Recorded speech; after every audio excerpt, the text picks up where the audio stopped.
Sometimes when a man that has never heard the term before first hears toxic masculinity, he assumes this is a concept that all men and all masculine behaviors are inherently toxic. Now, after the concept has been explained to them, if they continue with this line of thinking, that's on them, but a bit of confusion is understandable. Despite its association, toxic masculinity is not actually a strictly feminist concept, or at least it was not in its origins. The term was actually coined by members of the mythopoetic men's movement, a self-help organization that relied on Jungian psychology and appropriating Hollywood's version of indigenous American culture with the goal of returning men from their modern, rational, isolated existence to their believed origins of deeply masculine, emotional community. Given who uses this term and who refuses to nowadays, it's funny that the term originated from racist men's rights activists. Anyways, current use of the term centers around two main concepts.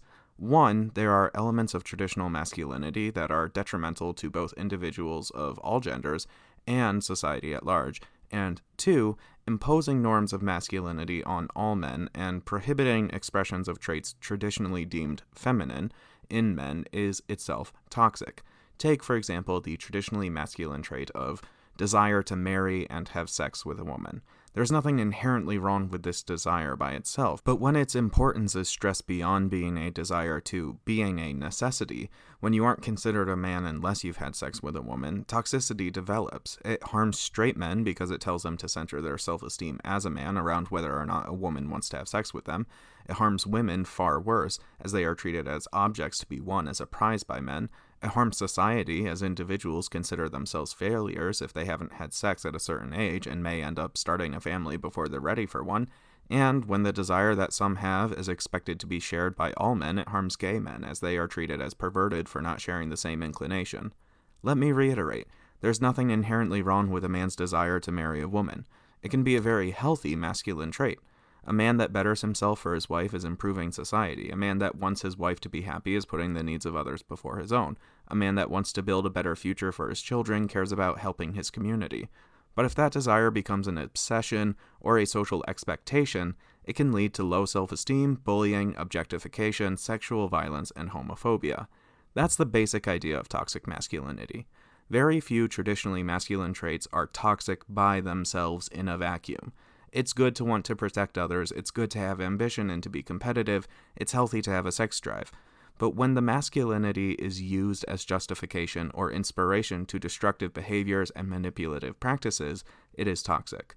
Of course, that's not the end of it. There are some traditionally masculine practices that are simply toxic by design, such as concealing health problems and emotional struggles, and this leads to higher levels of disease and suicide in men. Also, just because a man is gay doesn't mean they can't be toxically traditionally masculine. They can still take their sex drive as a sign that they are entitled to sex and commit sexual violence, obviously. But some YouTuber isn't going to be able to cover everything, so hopefully I explained enough for those unfamiliar so that they can grasp the concept. And if you'd like to see an example of the dichotomy of healthy masculinity and toxic masculinity in play, have you ever heard of the television show Eureka? Eureka was a sci-fi series that lasted 5 seasons between 2006 and 2012. Set in a small U.S. American town filled with inventors, accomplished scientists, and government researchers, the show followed main character Jack Carter, a single father and local sheriff, in his attempts to save lives from the dangerous phenomena that arises due to various scientific abnormalities. The show's approach to fantastical science is silly, so if you go in expecting something serious, you'll be disappointed. It's definitely more Jules Verne than Mary Shelley, more Steven Spielberg than Ridley Scott, more Grant Morrison than Alan Moore. But if you're looking for a fun show during the stretch of time when no new TV shows seem to be coming out, this is a great choice. Plus, it's free to watch on Peacock, which is more than I can say for a lot of shows. Anyways, the show is really enjoyable. The characters are all dynamic, they have great relationships with each other, the world is fun, the music is entertaining, and I could talk about a lot of great things. But, as should be obvious, today I want to talk about the show's portrayal of masculinity. There are 2 main characters I'd like to look at that actually create a sort of dichotomy of masculinity. Since I don't want to spoil too much though, I think the show does do well with other characters and more can be learned from them. These 2 are who I'll focus on today. First, Jack Carter. On paper, Sheriff Carter is the typical masculine hero, resourceful, resilient, confident, witty, and sarcastic. But while so many shows take these characteristics and make someone that harasses their coworkers or belittles people, or pressures women into dating them, Carter, by virtue of both being a really nice human being and someone out of their depth, is kind of the perfect role model. He's respectful without being a pushover. He's flirtatious with women who have shown interest in him without being inappropriate. And he's a concerned father without being possessive. And throughout the show, while being a great friend, father, and love interest, he still enjoys these stereotypically masculine aspects of U.S. American culture. He loves beer, he loves burgers, he doesn't understand math or science very well. He likes to flirt with women that, again, have already shown interest in him. He likes baseball and not shaving his body hair, and none of those things are portrayed as inherently toxic because they aren't.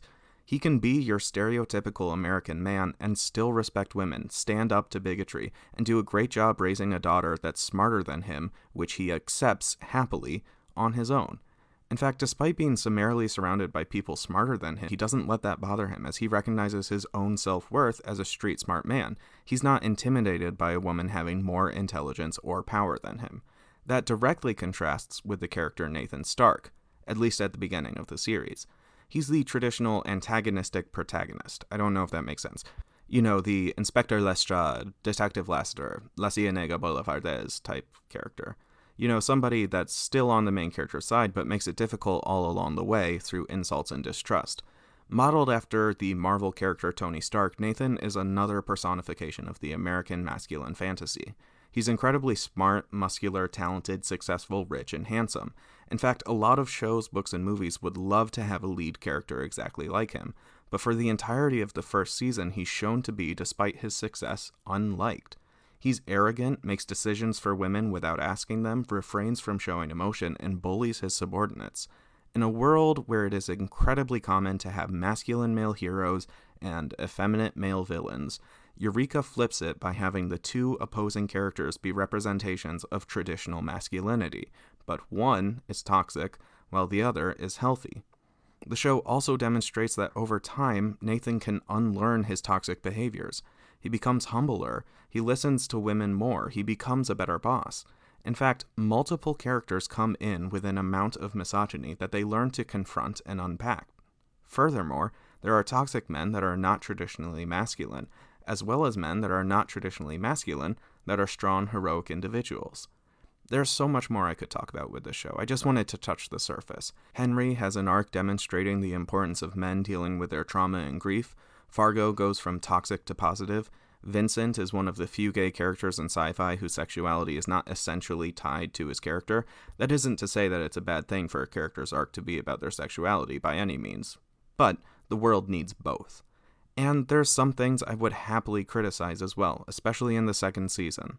But I think I hopefully at least covered what I set out to cover.